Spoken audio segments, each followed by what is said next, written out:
sometimes, amid all the turmoil going on in the world, Americans wonder why they should care about Hong Kong.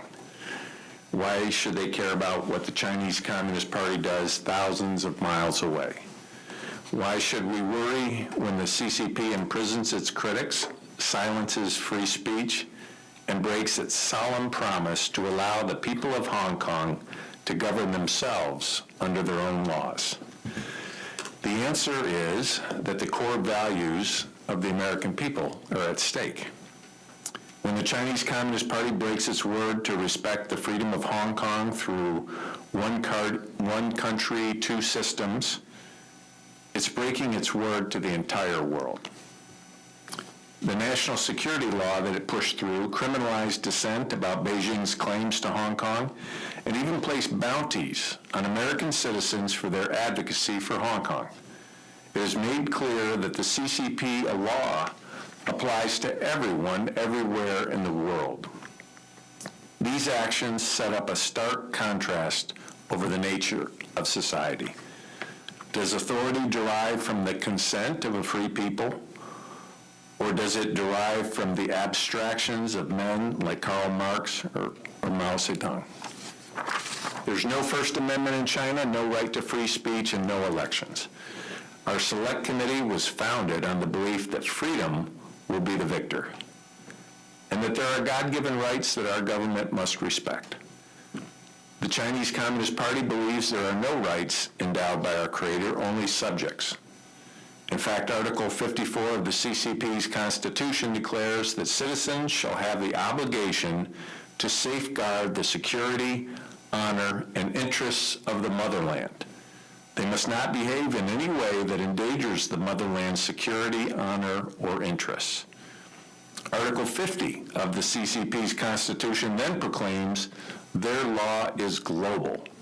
If they consider you Chinese and you break Chinese law while living in the United States, they will come for you.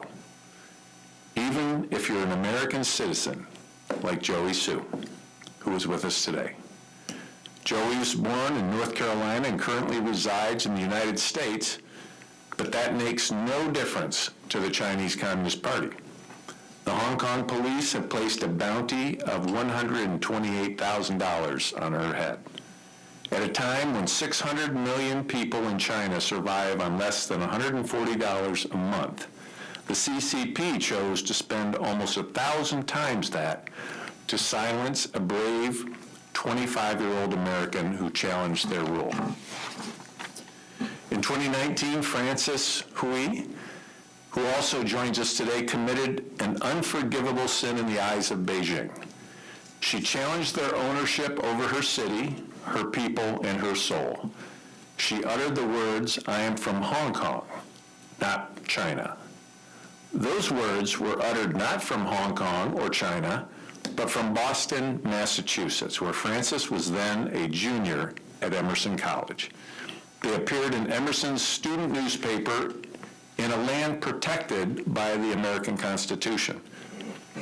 After that, Frances faced threats in Boston, including from a Chinese student who posted, "Whoever opposes my greatest China, no matter how far they are, must be executed." But despite this, Frances returned home to Hong Kong to fight for freedom. She soon found herself persecuted for the words she had written for a student newspaper in America, and she had to seek asylum here in the land of the free. Frances still faces threats from agents of the CCP today, and it's because what scares them is the truth in her words. The CCP says the Chinese people are unfit for democracy and that everyone in the territory Beijing claims is Chinese.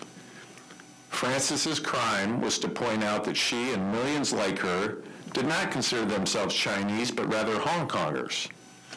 It's the same reason the CCP silenced the city and the people of Hong Kong as well. Not because one country, two systems had failed, but because if it succeeded, there would be no need for the CCP. Jimmy Lai understood the importance of truth and the threat it posed to the Chinese Communist Party. For years, Apple Daily, which he edited, held Hong Kong officials to account for their corruption, while demanding the CCP abide by the promises it had made to Hong Kongers. A devout Catholic, Jimmy challenged fellow believers like former Hong Kong Chief Executive Carrie Lam and current Chief Executive John Lee to speak out against the persecution of the church and the imprisonment of Cardinal Joseph Zen. For this challenge, Apple Daily was shuttered, its offices ransacked, and its editorial team prosecuted. Jimmy was arrested nearly 4 years ago and is now on trial for sedition. Jonathan Price, who is with us today, is a member of Jimmy Lai's legal team. We appreciate him being here to speak for Jimmy, who is still imprisoned. And we look forward to hearing more from him shortly. Some will say the battle is lost. Hong Kong has fallen to the CCP, and we need to accept the oppression of its new rulers. But I reject that. Our select committee believes that freedom will be the victor, and I believe our God-given rights of life, liberty, and pursuit of happiness are inalienable rights for every person.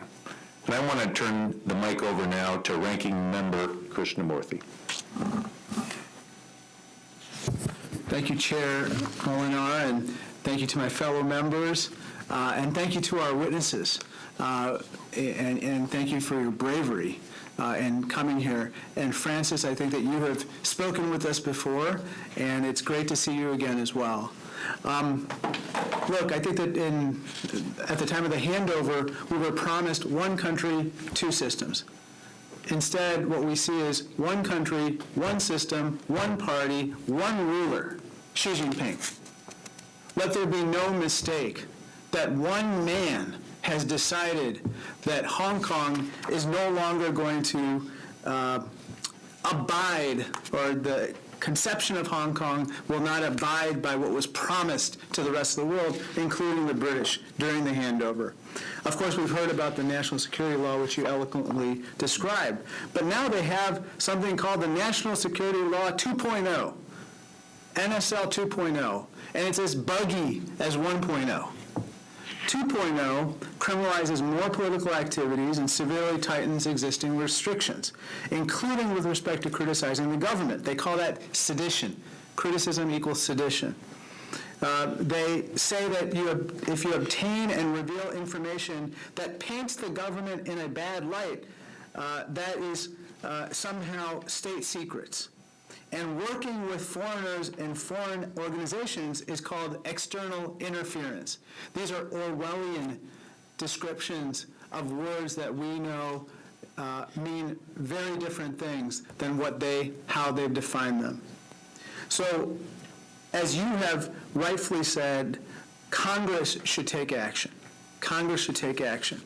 Right now, the law's prohibitions, NSL 2.0, is extraterritorial in nature, and that flies in the face of everything that we know as Americans to be right, and therefore we should take measures to deal with that aspect of it.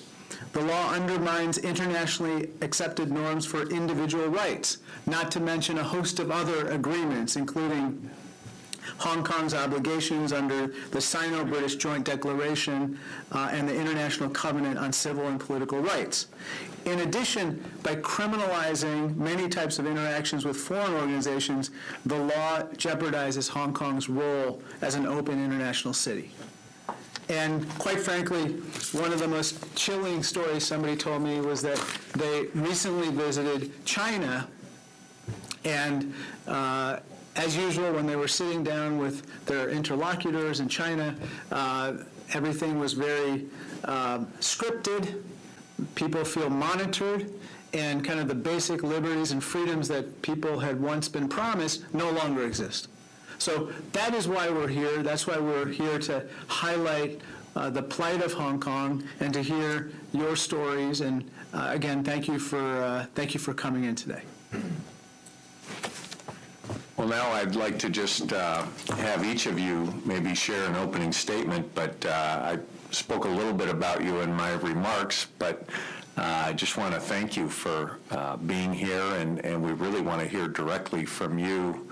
I was being charged for colluding with foreign forces, which means I have been colluding with my own representatives here in the U.S., and then had me being put on the wanted list with a 1 million Hong Kong dollar bounty. And, obviously what follows the arrest warrant and also the bounty was a series of nonstop death threats, online harassment, defamation campaign, all of these. And very unfortunately, my situation, my scenario is really just the tip of the iceberg, as we have always been saying, of this massive transnational repression scheme orchestrated by the Chinese Communist regime against Hong Kongers, Tibetans, Uyghurs, all on American soil, in the forms of, infiltration, spying, coercion, holding our family members as hostages, having their secret police stations open on American soil. And all of these are the scenarios, the situations that we are dealing on a day-to-day, daily basis. And to go even further, as both the chairman and the ranking member have noted, the Hong Kong government passed the yet another legislation with extraterritorial reach, the Article 23, which essentially subjects, as the ranking member have noted, not just only all of the Hong Kongers, but also American citizens like me, to lengthy imprisonments inside of Hong Kong if they dare to even criticize the Hong Kong government or the Chinese government, which would include, hanging up a banner that says "Free Hong Kong" in Hong Kong. That would get you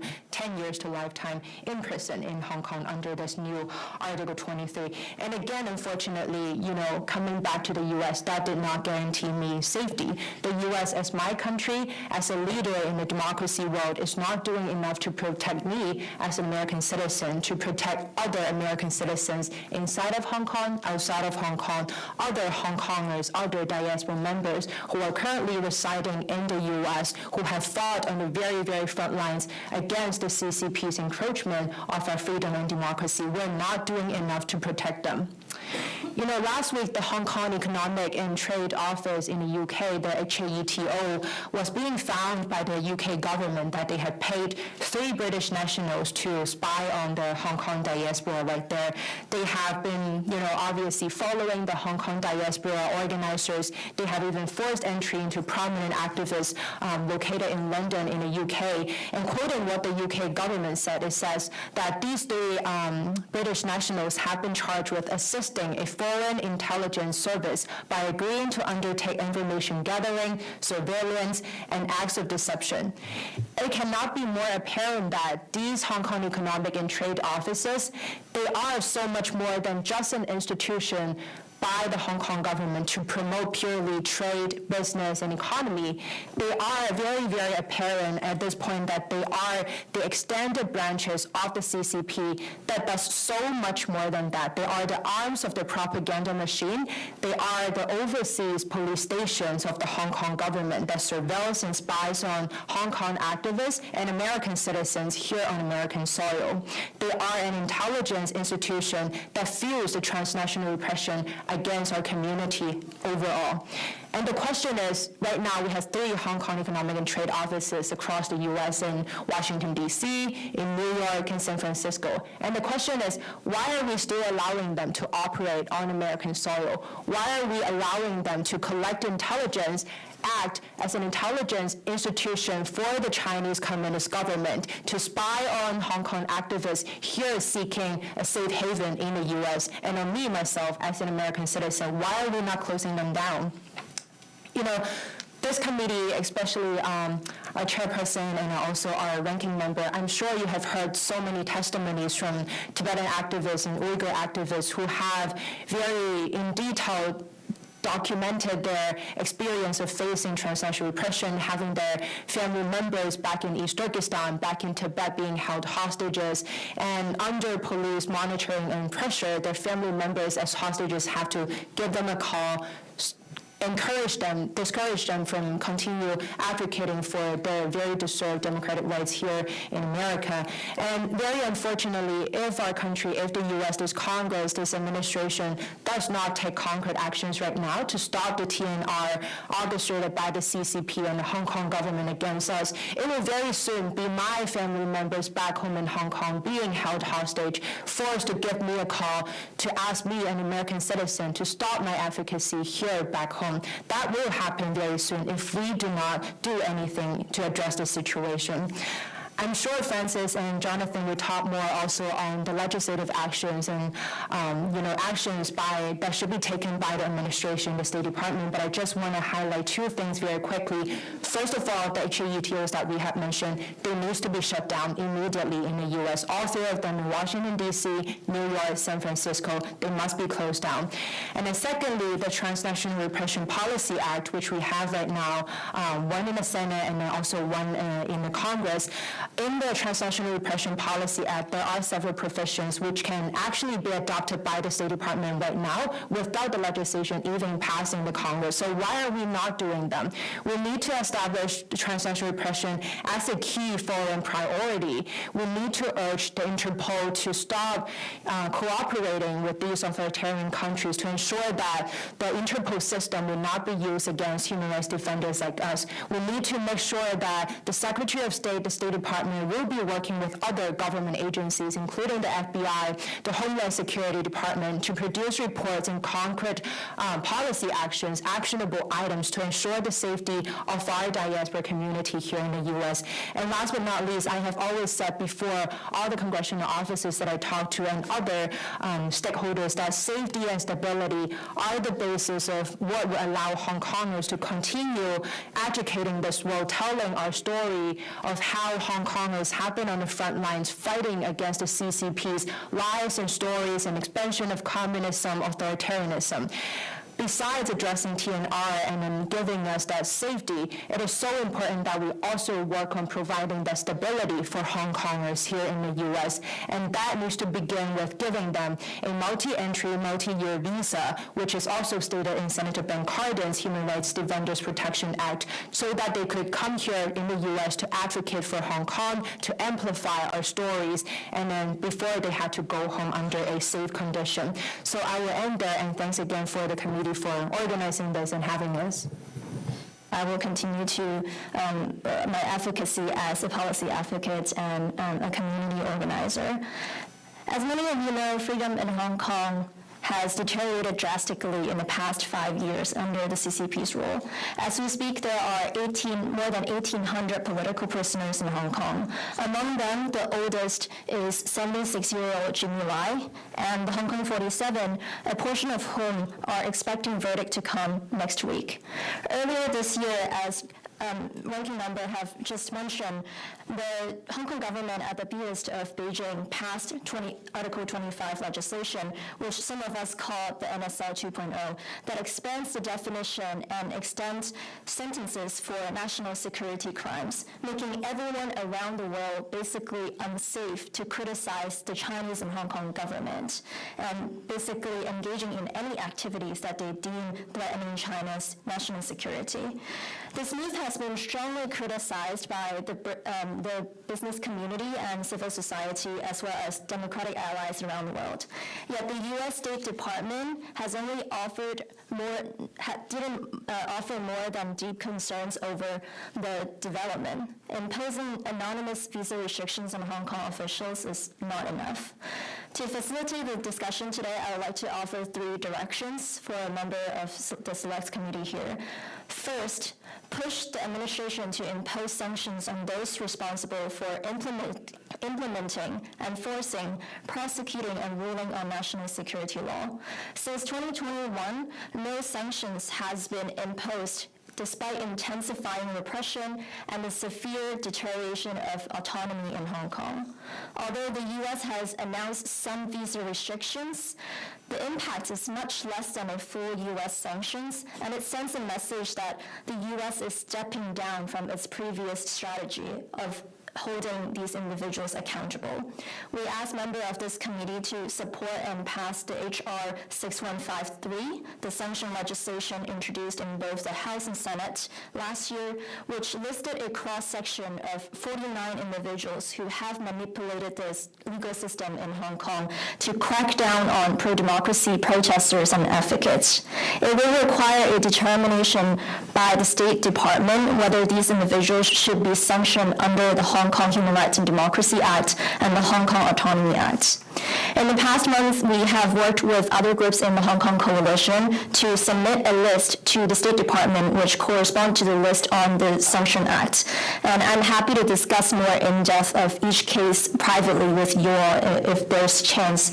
But many of them are successors of officials who are already under U.S. sanctions due to human rights violations, and others whom we know are willingly participating in oppression.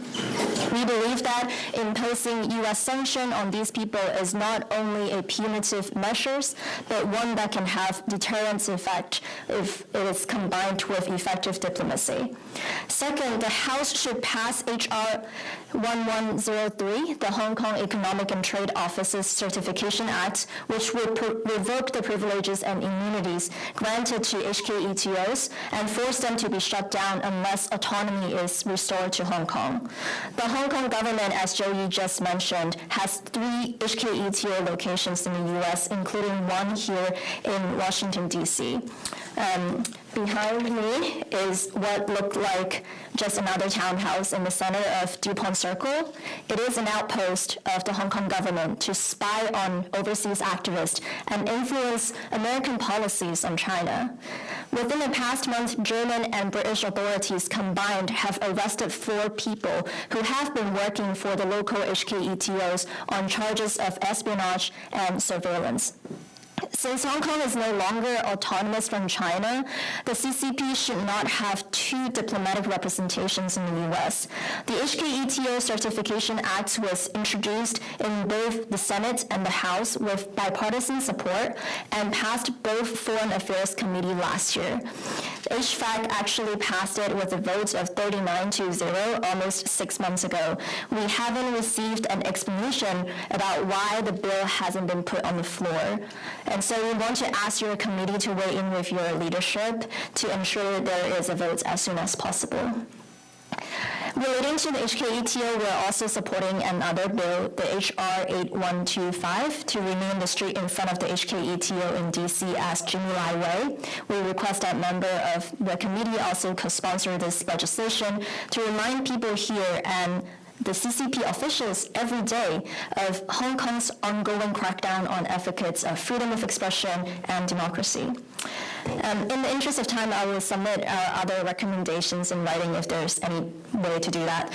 But it's fair to say that with 2 rounds of bounties issued on activists last year, the ongoing crackdown on Hong Kongers, the intensifying of transnational repression, and the passage of Article 23 legislation, the response by both the administration and Congress needs to be much stronger.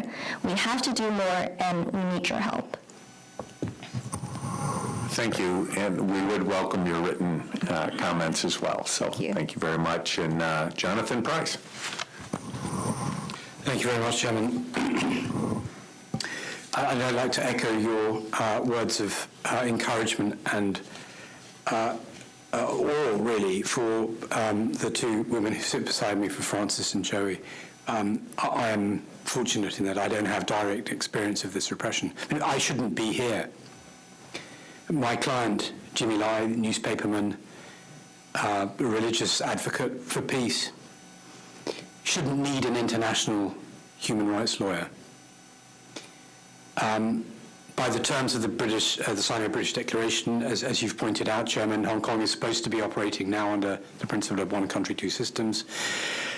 It is supposed to have guaranteed fundamental freedoms to its citizens, such as the right to free speech, to peaceful protest.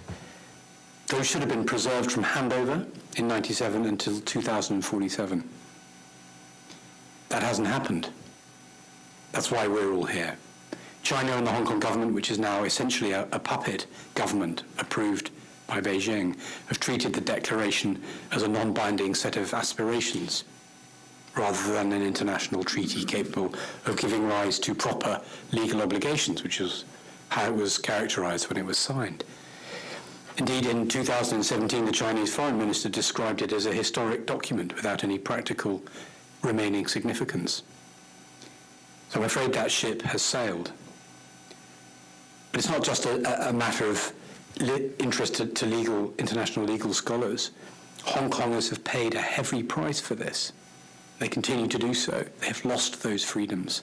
It has impacted in a huge way on their day-to-day lives, and it's not just those in Hong Kong, as you've heard, it's those spread out all over the world, over whom China and Hong Kong consider they still have jurisdiction. But I'm here to talk about my client, Jimmy Lai, and about what happened to him and Apple Daily. In 1997, he was a hugely successful garment retailer, hugely successful. He'd devoted his life to industry and had been very successful at it. And having witnessed the massacre at Tiananmen Square in 1997, however, he dramatically changed the course of his life.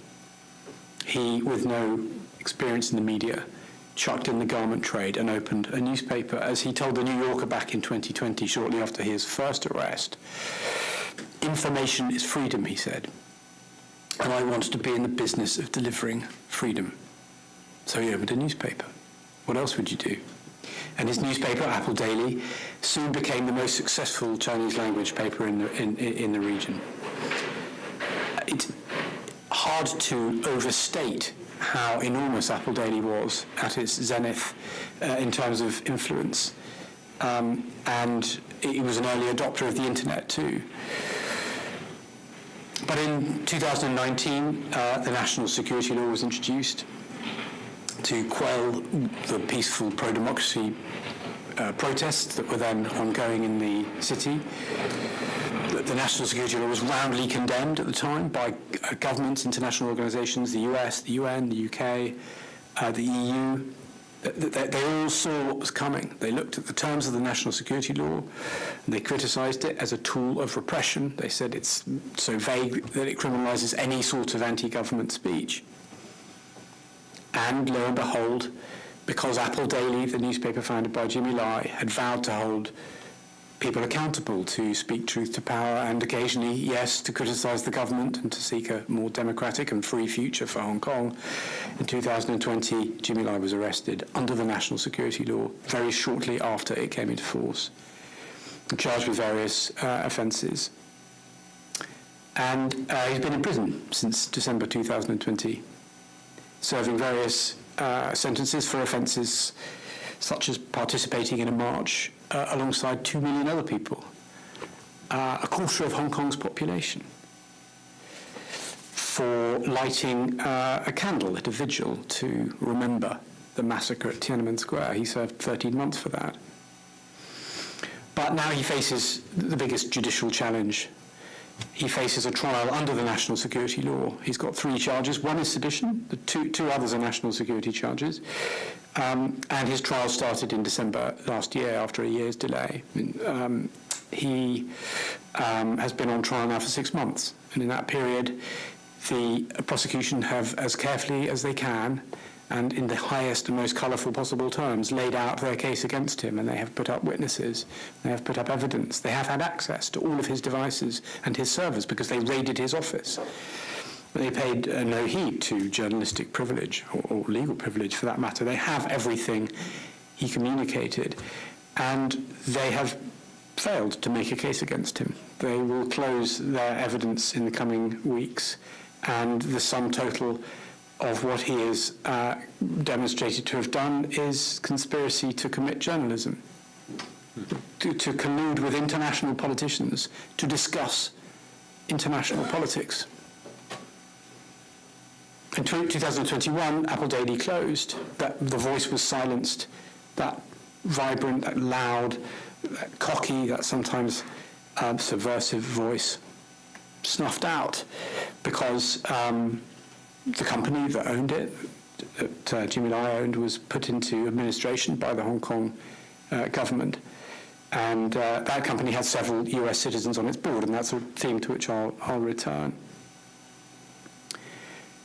So there you have a hugely successful media company closed down for daring to speak truth to power, to question the direction of travel of Hong Kong. You have an impressive advocate for peace and democracy in prison for almost 4 years. And the story of Jimmy Lai and Apple Daily is emblematic of the very rapid but almost total breakdown in the rule of law in Hong Kong over the last 5 years.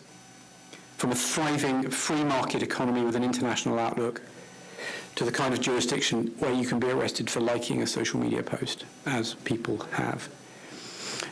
And picking up on something that Francis mentioned, here is a stark indicator of the precipitous decline in that once thriving jurisdiction.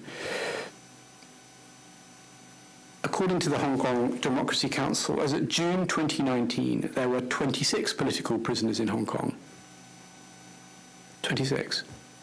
Now, by the same definition, by April 2024, that number had risen, as Francis mentioned, to over 1,800. That is a 7,000% increase in the space of 5 years.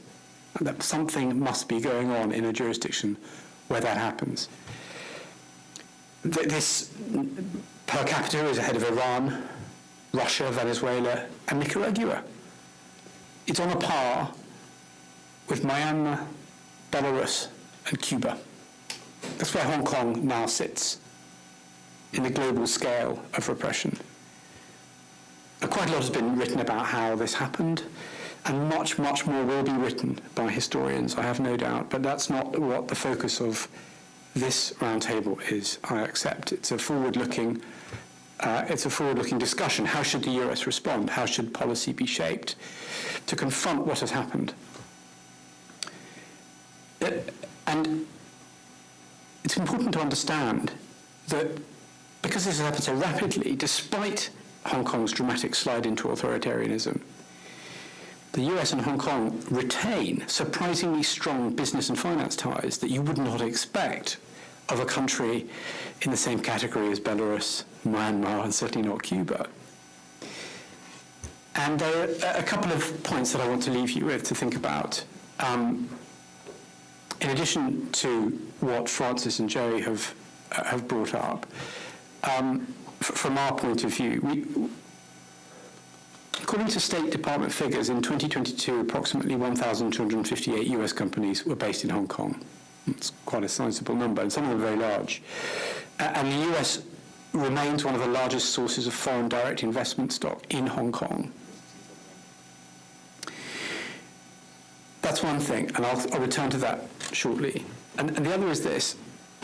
It remains the case that only certain, and a very small number of jurisdictions, 4 in fact, are licensed to clear US dollar transactions outside of the United States. Tokyo, Singapore, Manila, and Hong Kong. And again, one might think that is a privilege that ought to be reviewed and revisited in light of the precipitous decline in the state of the rule of law in that jurisdiction. The license that the Hong Kong Monetary Authority has to clear dollar transactions is delegated by it to HSBC, for example. Only HSBC, but this is an example of the difficulty with this position. HSBC has a slightly coloured history in closing down the accounts of pro-democracy campaigns at the behest of the Hong Kong government. But should the US Treasury be rewarding a huge financial institution and Hong Kong itself with this sort of privilege in these circumstances, we ask? So how long can all of this continue while Hong Kong slides into authoritarianism and is increasingly indistinguishable from mainland China? How long can the US government and US companies turn a blind eye, or in the memorable words of your predecessor, Chairman, how long can US companies wear golden blindfolds whilst they do business in Hong Kong? How long can they turn a blind eye to the fact that Hong Kong has imprisoned 1,800 political prisoners in the last 5 years? And the message, therefore, is simple, and I will conclude in a moment. Human rights must not be siloed from business and national security. Policy needs to be joined up.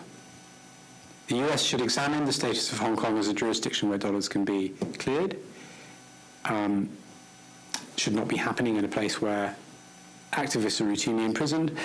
The US must continue to advise US businesses that they face grave and increasing risks by doing business in Hong Kong, and that by doing so they risk endorsing Hong Kong's authoritarianism. But not just that, there is risk to the organizations. The National Security Law and Article 23 empower the Hong Kong executive to delve into the information held by any company or any entity or any person doing business in Hong Kong at will, and to access client data, privileged data, financial data on a mere suspicion basis. And that's a matter of serious concern for US companies, particularly finance and legal companies doing business in Hong Kong. A robust rule of law and free media are essential for Hong Kong's future as a viable jurisdiction for US investment. That must be the principle that we hold on to. Now, we can either try to support Hong Kong in maintaining a robust rule of law and free media, or we can leave. We can't have it both ways. And Hong Kong, for its part, if it wishes to, can seek to demonstrate its commitment to these values by releasing Jimmy Lai immediately. And that's what we call upon it to do. Thank you. Thank you. I'd like to now turn it over to Mr. Luke DeMeyer with any questions you might have. Mr. Chairman, you're always the first. You're going to defer that today? Okay. Thank all of you for being here and the sacrifices that you make to be able to be here, and the sacrifices that you make for freedom. It's a wake-up call for us here in this country to listen to folks like yourselves who have been maligned and injured and threatened. It shows the fragility of freedom, and we appreciate you being here today very much. Ms. Sue, you have some family members that are held hostage, is that correct? Or will be held hostage, or, okay. So when they're threatened like this, what happens? I mean, do they just, are they harmed physically, emotionally? They thrown in jail? They take their jobs away from them, take their homes away from them? What happens when you talk about that? Yeah, so Congressman, I am in the United States right now. 4 years ago when I had to flee Hong Kong, my family members, although very worried about how I am going to survive in the U.S. all by myself, they are at least happy that I am leaving Hong Kong where I would be thrown into jail. They're happy that I'm coming back home where they thought I would be safe and free from the oppression from the Hong Kong government, the Chinese government. And unfortunately, that is not the case. Even on American soil, I'm still being wanted by the Hong Kong government. I still have to worry whether or not today, me speaking at this roundtable would get my family members back home in Hong Kong taken into interrogation or even thrown into prison for simply being related to me. That's something that I have to worry about on a daily basis before I come here to speak at a roundtable, before I post something on Twitter, before I engage or even speak to a journalist. I have to worry about that every single day. And speaking in terms of what the Hong Kong government can do about my family members back home, there, with the new implemented Article 23, there is just this wide range of trumped-up charges that they can press on my family members. They could say that they are violating national security law, they are stealing state secrets, they are engaged in subversion, terrorism, colluding with foreign forces simply for being related with me. So to avoid putting them at that risk of being persecuted, I cannot speak with my family members. I haven't seen my parents in 4 years. It was Mother's Day last week, and I couldn't even say Happy Mother's Day to my mom. I haven't spoken to her in 4 years. And have you been threatened personally or injured as a result of attacks here in this country? I have been receiving death threats and online harassment, as I say, on a daily basis across social media platforms, to a point where I had to report to the FBI of the situation because, as we have seen so many incidents happening, not just against the Hong Kong diaspora, but then also on Uyghurs, Tibetans, and we also saw how the Chinese government kidnapped Gui Minhai from Thailand for him to go to be tried back home in mainland China. We have seen so many possibilities and in so many ways how the CCP can put that physical harm on not just me, but the other Hong Kong activists here on American soil. So the worry is real. The worry is real. The terror is also real. But as we have said, we're not going to. So does the FBI intervene here? Do they protect you? They listen to your concerns? They investigate or anything like that? Or is the government pushing back against the individuals who are perpetrating this at all? Yeah, so we do have regular communication with the FBI, but it stops there. And that is why I have been saying that what we have been doing right now is not enough. Because just by, us talking to the FBI, that is not going to stop transnational repression. After the arrest warrant for me, and then the bounty came out, the State Department, the Secretary of State, Antony Blinken, put out this tweet saying that we condemn this act of the Hong Kong government putting Hong Kong activists, including one American citizen, on this bounty list. However, that tweet is not going to stop the transnational repression against me. That is not going to stop my family members being put at the risk of persecution. So you talked about Interpol being involved here. So China uses Interpol to track you down, or Miss Wei down, to the point where are your friends or family members, or to intimidate you, or give the Chinese information about you? Are they using Interpol in that way? There have been too many instances of dictatorships and authoritarian countries manipulating and exploiting the Interpol system to put a red notice on human rights defenders, including, Leopoldo Lopez from Venezuela, and we see a very likely possibility. How do we stop that from happening? How do we stop them from misusing Interpol? I mean, they're trying to use it to track criminals, I guess. In your situation, they consider you a criminal, but we have a different definition of criminal than what they do. How do we stop that from happening in our country? I think, first of all, it's very important for the United States government to take action to make sure that for the Interpol, we do have standards for what is actually criminals and what are human rights defenders that are being charged on an arbitrary basis by dictatorships, for example, like the Chinese Communist regime. We have to have that standard set. We have to have the U.S. government engage in that system and in that conversation. Keep going? Okay. I got some questions for Mr. Price here with regards to, Hong Kong is a unique situation. You keep calling it a country, although it probably is more like a state or county or some other political subdivision within China. Is it no longer? Is that the situation today? More or less. I mean, one can call it jurisdiction in the sense that it's a part of China now, right? Part of China. So it would be, but it's autonomous with its government to a point. To a point, and this is what's dissolving, and this is what's dissolved so rapidly. I mean, in '97, under the Joint Declaration. But there still is enough government autonomy there to allow a lot of business to flow back and forth. Apparently, more than if it would be like Beijing or something like that.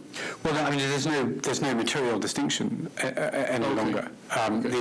Particularly now, Article 23 has been passed. So when you talk about the business that Hong Kong and the United States have between each other, this is, I sit on the Financial Services Committee, and I fight every day with the investor folks here in this country, whether it's the BlackRocks of the world, the Vanguards, or the J.P. Morgan, the big banks, and say, look, you guys have got to stop investing in China. You cannot continue to feed the line that's going to eat us. You cannot continue to fund their activities, whether it be making military hardware, or they're spying, or be able to compete against us economically. You've got to stop doing this. And so is this a way for us, the United States citizens and our investors, to continue to get into China as they go through Hong Kong and then China? It has been. Is a way to do that, or is it just a little bit different, more autonomous than that? It has traditionally been precisely that. As sort of, one might describe it as sort of aircraft carrier for U.S. business seeking to do business in China, so it's more just off the mainland.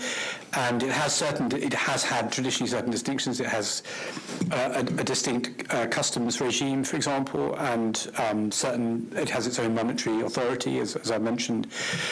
But there has been, I mean, those institutions used to have some significance, some substantive meaning, and they used to be substantively distinct from China, but now they're all under Beijing's control. That's no longer the case. There's been complete regulatory capture. Hong Kong used to be one of the biggest investment markets in the world, yes. Where people would, invest through there, and it's amazing to see.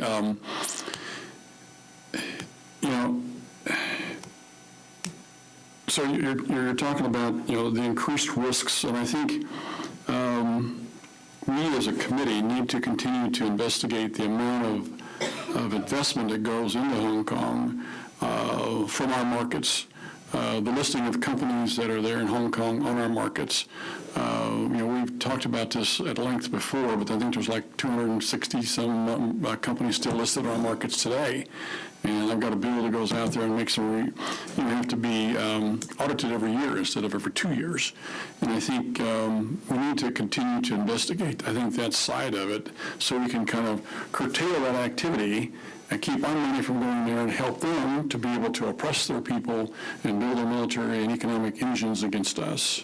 So there are two reasons why you need to do what you've suggested, take those steps and increase the frequency of the reviews, for example. I mean, it's an excellent objective. And one is to make the point that you do, that they should not be aligning themselves with these human rights abuses, and they shouldn't be investing into these jurisdictions. But the other is more protective as well. There is a real risk that companies doing business in Hong Kong will become tainted by what will happen there. And as I said, in the 5-year period since 2019 that we've taken as the snapshot, under people's noses almost, there has been this dissolution in the rule of law. No one's really noticed, and that's why you need to keep these reviews up. Sorry. Yeah, go ahead, finish up. I got one more final question. What I wanted to say about this other reason is this, that we have seen, and this is why you need to do these reviews, we have seen a brain drain from Hong Kong. We have seen an outflow of money. We've seen financial services companies and legal services companies leaving. We've seen people seat their arbitrations in Singapore or elsewhere in the region rather than Hong Kong. And so, but the systems and machinery in Hong Kong is still in place. It's still a financial centre. But what happens when that legitimate money leaves? When the legitimate activity leaves town? What is that machinery going to do? It's going to find work, and that work that it's going to find is almost certainly not going to be good. And there's a real risk that Hong Kong will become a pariah state, and it will use this machinery for bad purposes, for money laundering, and we're seeing that increasingly. Sorry. Yeah, one last question. I appreciate the chairman's indulgence here. One of the things, we had a tabletop exercise a year or so ago about whenever China invades Taiwan, and our generals here in this country say that's going to happen within the next years. And then what happens? Basically, there was agreement that, and from that exercise, that China invades, we sanction China, and we sanction China while they're going to nationalize all of our assets that we have and probably throw our people in jail in these detention camps. And so, as I talk to the investor folks, the BlackRocks of the world, and those folks, and I ask them, why in the world are you taking this kind of risk? Because if this happens, you're going to lose everything, all the investments you have there. Would you agree with that scenario? Would you agree with my review of the situation? And that is a feasible outcome, and no doubt these companies who invest hugely in risk mitigation themselves will have. But all that money is at risk, is what you're saying. Yes. Yeah. So whenever everything collapses and they nationalize everything, their money is going to be gone. All those investments, all those assets are going to be gone. There is certainly a risk of that. There must be. For the reasons. Thank you very much. Thank you. Mr. Newhouse.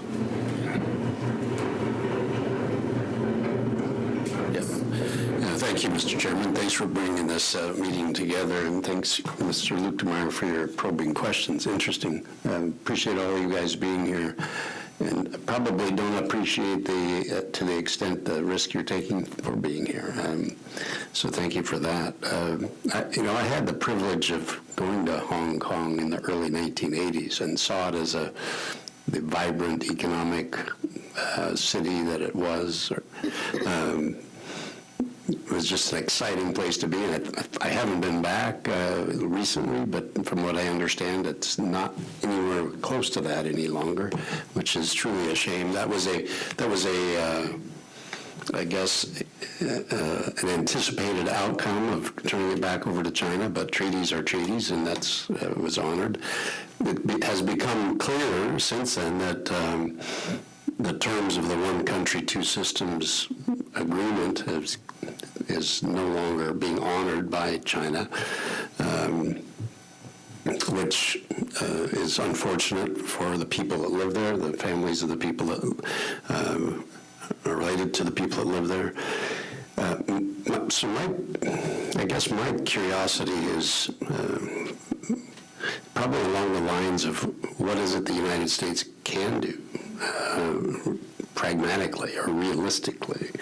Certainly the notion of having, and the picture that the young lady showed of the presence right here in this city of the CCP having a presence in other cities. We've uncovered that, and I think the committee learned that there's a presence in New York City and others places around the country.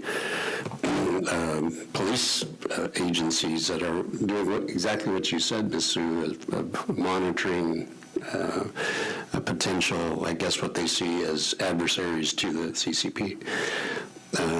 So we could, and maybe this is a question, should we repeal the United States Hong Kong Policy Act altogether and treat Hong Kong as just a part that is of the PRC, totally indistinguishable? What kind of things, leverage do we have as a country, as a U.S. government, over the authorities of the PRC in Hong Kong? And I guess how can we better use those authorities to protect freedoms and rights of individuals there? But if that is the case, if Hong Kong, it truly is just another province or another city in the PRC, truly what can we do about those issues? And if we are successful, will Jimmy Lai be released? Will the other 1,800 people that are being held be released? Will those that continue to break what are seen as laws against the state, at least as determined by the CCP, will that change at all? Shed a little light on some of the things that you think are possible for us actions to take and potential outcomes. Well, I just very quickly will, and then I'll just make a couple of points about this. This is a myth sometimes amongst the international community that China doesn't care what we think of China, but that's not right. I mean, particularly in relation to Hong Kong, there's recently been a huge mobilization that one can only describe as an international reputation management program in relation to Hong Kong. They are trying very hard to push the narrative that Hong Kong is open for business. I mean, so it obviously matters to them that Hong Kong is open for business. And there's sort of two responses to that. One is to say, well, it's not really open for business in this free sense that we want it to be, because we're concerned that you can't speak freely in Hong Kong apart from anything else, so you can't really do business there. That's one thing. But the other is to push back and expose at every turn what really is happening there, and to remind China and Hong Kong of what they've done to the place, and not to fall for the spin, and to say, well, you say it's open for business, but do you really mean that when you're holding 1,800 people in prison? I mean, we for example, we're engaging quite a lot with the UN. Something I should add, which they've sought to criminalise, that under the national security law now, apparently, if you advocate in the UN for anything that might be vaguely critical of China, you might be committing an offence under the national security law. China has been recently asked to confirm that cannot possibly be the case, and their answer is, well, maybe it is. Maybe not. So just see how far you want to push it. And Sebastian Lai, Jimmy Lai's son, was speaking at the UN. He was interrupted twice by the Chinese delegation there, and afterwards it was made clear that he could not return to Hong Kong because he was at risk of arrest for advocating for his father's right to peaceful protests. He was speaking in the session with the Special Rapporteur on Peaceful Assembly, and as if to make their point for them, China said, well, you can't do that, or we'll put you in prison. But so the point I want to make is that despite all of that, China does engage with the UN. They do engage in the UPR process. They sent 160 people to Davos, the largest delegation. They sent a huge delegation to the UN. I hear that when they landed in Dublin, they brought with them the largest passenger plane ever to land in Dublin's airport. The Hong Kong Bar Association has been on a sort of roadshow trying to convince people that the rule of law still exists in Hong Kong. So I think I think it's not as bleak as perhaps one might think. There's still some sensitivity, and I think that can be used. And therefore, we would encourage the US to remind China at every engagement that they are not presenting a very good picture to the world. That we see them, we see what they're doing. And they care about that. They do care about that. They care about that more than they would let on. Well, I think we're all here trying to figure out what the U.S. can do more. And despite we have talked a lot about, Hong Kong is facing the problem of deteriorating of freedom. Right now, it looks like it's very bleak, but it's important for us to remember that there are actually a lot of people still staying in Hong Kong. Either they chose to stay in Hong Kong or they're staying in Hong Kong by force, that they cannot leave Hong Kong. So is there a way that we can support the people of Hong Kong as well? There are a ton. I mentioned the HKETO offices, although they are all based around the world. They're not based in Hong Kong, but they are enabling the government and trying to paint a picture about Hong Kong. It's normal again. Nothing happened back in 2019 to 2020. There's no political prisoners in Hong Kong. Everyone is welcome to do business with us. And so they are here actively engaging with businesses and investors, trying to encourage them to do business in Hong Kong and to visit Hong Kong. And to your question about stopping investors to invest in Hong Kong, I think one of the ways to do this is to make sure we shut down the HKETO in the U.S. We're not only concerned about how they are, conducting transnational repression here in the U.S. and espionage activities. We're also concerned about them basically using the resources here and to encourage businesses to do business in Hong Kong as if there's nothing happened, right? We want to stop that. And so that's why it's so important to look into the problem with HKETOs. Second, the thing with sanction, it's not just for punishing the perpetrators and the human rights violators. As I mentioned, there is a deterrence effect. And we know that people, on the list that we provided to the State Department, it's a cross-section of officials, judges, and prosecutors. These people are responsible for putting 1,800 political prisoners in jail. They put these people in jail and they actively participate in oppression. Why do I say that? Because they actually have a choice to not do that. They actually can refuse to preside in political cases. Their peers have done so. And the reason why these people are listed on the Sanction Act is because they actively volunteer to do this. And in a lot of the cases that was listed in the Sanction Act, actually these people, we have found evidence of judges and prosecutors manipulating evidence in pursuit of conviction and egregious sentences, longer sentences. Jimmy Lai, he was convicted for a Freud charge, which is like a simple lease violation that can be settled with just a fine, right? But he was put in jail for 4 years and 9 months. 5 years and 9 months. 5 years and 9 months. Violating a commercial lease over an office considerably smaller than the size of this room. Right, and so it's not about the national security law, right? There is also the colonial era sedition law, and also they're basically using the legal system to try to trump up charges against these activists. They're using any way they can to put charges on these people. And so the Sanctions Act and, pushing the administration to impose sanctions on these officials and judges and prosecutors is really important. And there is a way of deterring this behavior.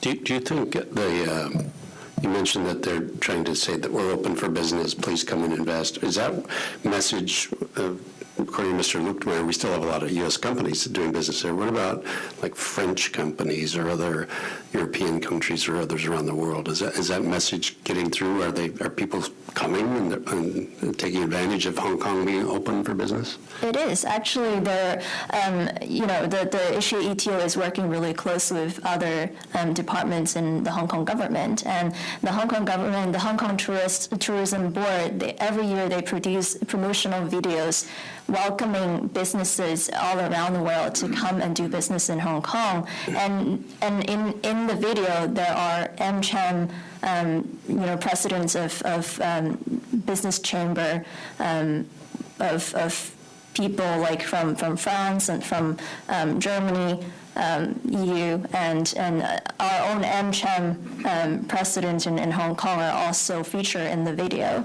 And so they're all working together with the Hong Kong government to tell people that, everything is normal, right? There's no political prisoners, but we know for a fact that there are political prisoners, and where in this world that an international financial center would have political prisoners, right? So can you guys share with us, did you both live in Hong Kong at one point?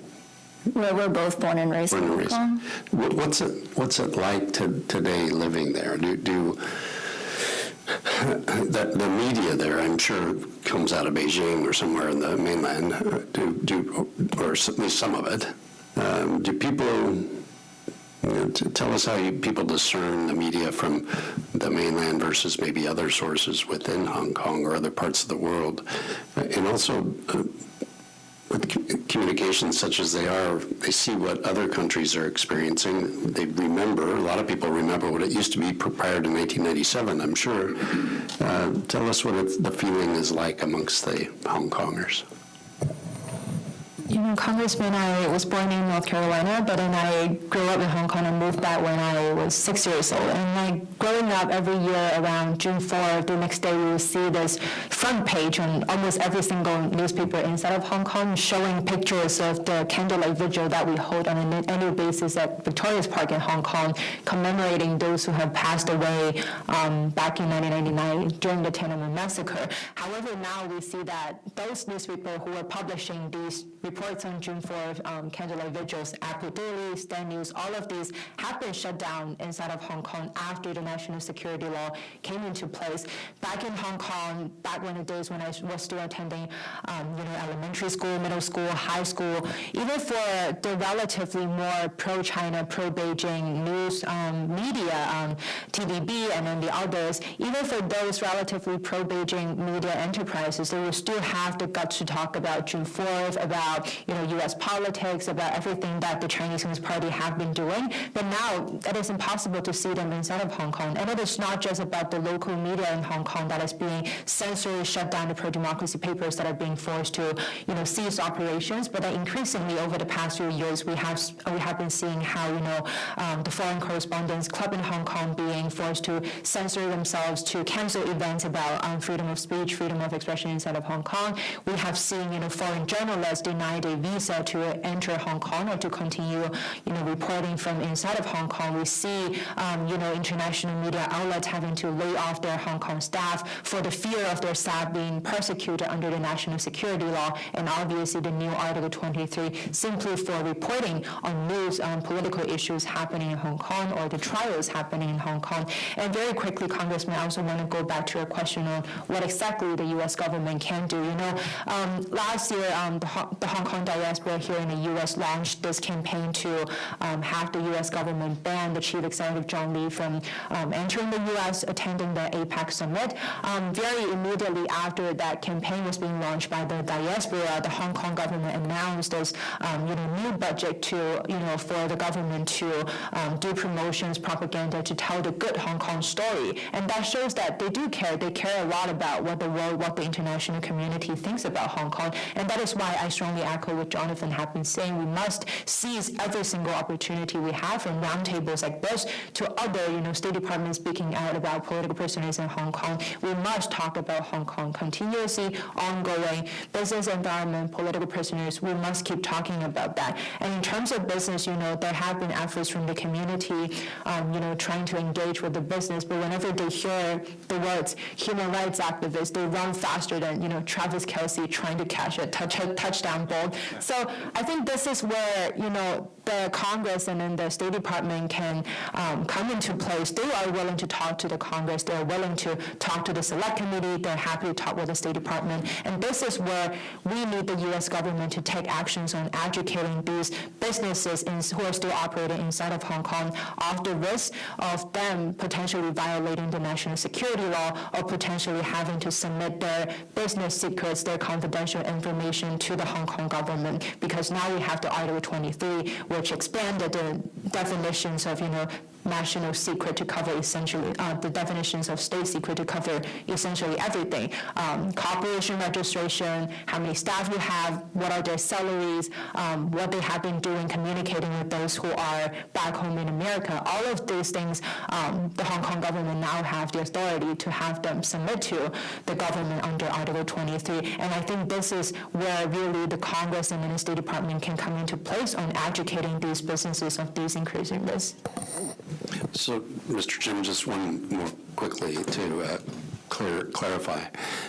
Then the question about whether or not we should repeal completely the U.S.-Hong Kong Policy Act and treat them just like, any other, I'll say, city in China, same as Shanghai or Beijing or Kunming or anywhere else.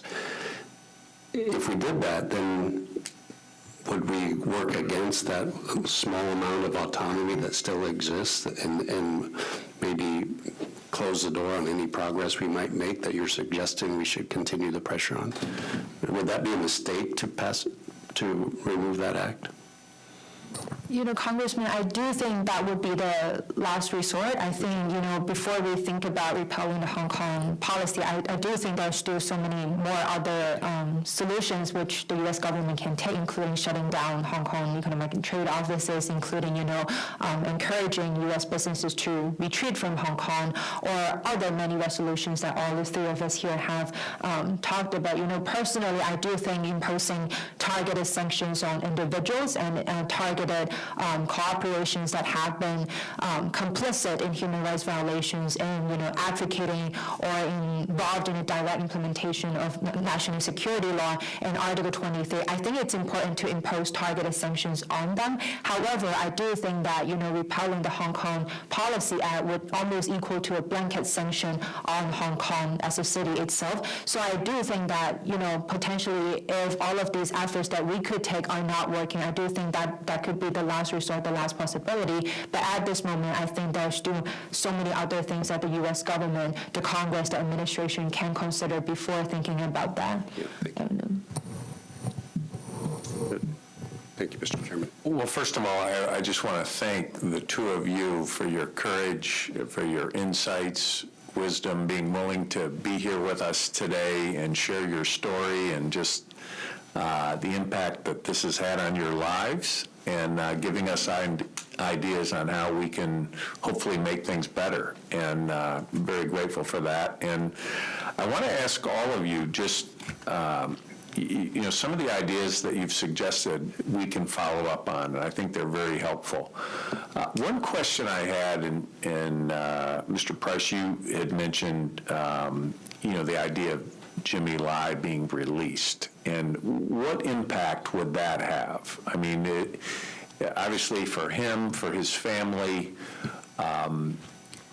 what kind of a message would that send, and how could that moving forward help improve the situation overall? So it would make credible the message that Hong Kong is open for business, that it is rule of law compliant, that it does respect freedom of speech and freedom of the press, that it's not repressive and it's not increasingly authoritarian. It would show the world that it's a fair place a place where justice is still achievable, and so it would be hugely symbolic from that point of view.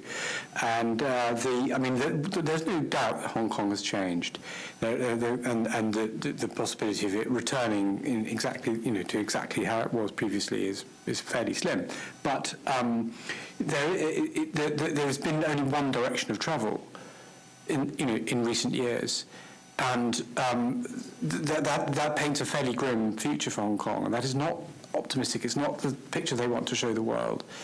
Why would you go and move a young family there if you're an American going to try and make your way in finance, for example, or open some other sort of business? Why would you wouldn't do it in circumstances where they've locked up 1,800 people, including a 76-year-old newspaperman. So releasing him would be really symbolic. You're right, it would have a huge impact on his family and his supporters. But more than that, it would show that there is some credence to the message they've been trying to send out. And part of everything else, it's the right thing to do. Do you have any thoughts on that?